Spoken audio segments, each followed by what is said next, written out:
हरे Krishna everyone, कैसे हो आप सब? ठीक हो ना? मेरे आवाज़ की थोड़ी सी अभी बैंड बजी पड़ी है क्योंकि बहुत ही ज़्यादा कफिंग हो रही है। प्लस अभी अगर सच बताऊं तो अभी थोड़ी देर पहले मैं रो रही थी क्योंकि देखो, मैं भी एक स्टूडेंट हूँ, तो ये मेरे साथ भी होता है कि मतलब स्टडी का ज़्यादा प्रेशर की वजह से। और अभी नेक्स्ट मंथ में दो एग्ज़ाम्स हैं। आई डोंट नो मैंने बताया है या नहीं, मुझे याद नहीं है, बट यस, मेरी ट्यूशन की सेकेंड मॉडल टेस्ट और स्कूल की प्री बोर्ड्स ऑलमोस्ट साथ साथ में है, तो जिसकी वजह से मुझे बहुत ज़्यादा ऐसे टेंशन हो रहा था, इसलिए मैं थोड़ी देर पहले रो रही थी। फिर मेरा मतलब पढ़ने का बिल्कुल भी मन नहीं कर रहा था, तो फिर मैंने सोचा कि वीडियो एडिट कर लेते हैं, थोड़ा सा माइंड रिफ़्रेश हो जाएगा और फिर अच्छे से पढ़ाई करने बैठूँगी।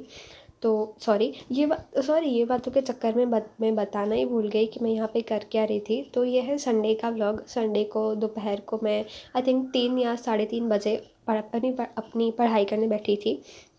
तो मैं कर रही थी साइंस, क्योंकि मंडे से ट्यूशन में साइंस का रिवीजन राउंड चालू होने वाला था और हमें केमिस्ट्री के 2 chapter, third and fourth, plus biology का 7th चैप्टर करके जाना था।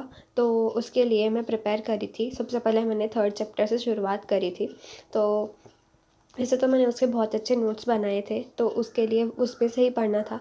बट अगर कोई क्वेश्चन उसमें से ना मिले, मतलब कि वो तो नोट्स थे तो सारे ही क्वेश्चन के आंसर तो उसमें से मिल नहीं जाएंगे, तो जो नहीं मिल रहे थे उसके लिए मैं रेफरेंस बुक का यूज़ करी थी, नवनीत, और ट्यूशन का जो पैम्पलेट होता है उसका यूज़ करी थी और फिर लर्न करी थी।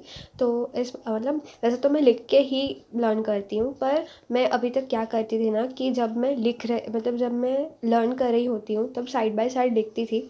तो उसमें से तो ऐसे तो याद रहता ही था, बट मतलब इस बार मैंने कभी थोड़े थोड़े क्वेश्चंस जो हैं वो लर्न करने के बाद भी लिखे हैं। ये मुझे मतलब पता चले, क्योंकि फर्स्ट एग्ज़ाम में स्कूल की फ़र्स्ट टेस्ट में मैंने जैसे बताया था मिस्टेक वाले में कि मैंने राइटिंग प्रैक्टिस नहीं करी थी, जिसकी वजह से मुझे एग्ज़ाम में लिखने के टाइम पे बहुत ही ज़्यादा प्रॉब्लम हुई थी। तो इसलिए मैं प्री बोर्ड्स में वो गलती नहीं मतलब रिपीट करना चाहती। तो इसलिए मैं अभी ट्राई कर रही हूँ कि मैं साथ ही साथ में लिखती भी जाऊँ, तो मुझे अपनी मिस्टेक भी पता चलेगी तभी, कि मुझे कौन सा वर्ड याद नहीं रह रहा, या फिर मेरा ऐसा बहुत बार होता है कि मैं सिर्फ लर्न करके जाती हूँ ना, तो स्कूल में जब एग्ज़ाम के टाइम पे जब मैं लिख रही होती हूँ तब मैं एक वर्ड भूल जाती हूँ बीच में से। तो उसके लिए मैं अभी लिखने का ट्राई कर रही थी कि मतलब लिखते लिखते समझ आता जाए कि हाँ मुझे आता है या नहीं। तो मैंने रात तक ये केमिस्ट्री ही किया था, सब थर्ड चैप्टर, और फिर उसके बाद मैं सो गई थी। और फिर दूसरे दिन सुबह को मैं उठी थी, मम्मी ने उठाया था वैसे 4:10 समथिंग।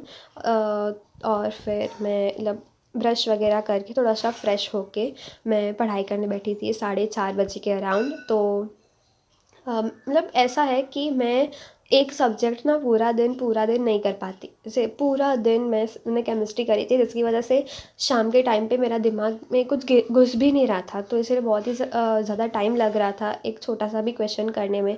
बट क्या है ना कि ट्यूशन का रिविजन राउंड है तो करना तो पड़ेगा, तो इस वजह से मैं कर रही थी। तो यस। और हाँ, मैंने थोड़ी अपनी एडिटिंग स्किल्स को थोड़ा सा इम्प्रूव करा है, तो कमेंट करके बताना कि ये सही है या नहीं। मैंने अपना इंट्रो भी चेंज करा और अपना मतलब आउट्रो जो था वो भी मैंने चेंज करा। तो अगर ये सही है या नहीं प्लीज़ कमेंट करके बताना, तो मुझे पता चले कि ये अच्छा है, या फिर अगर आप बुरा है तो भी कमेंट करके बताना।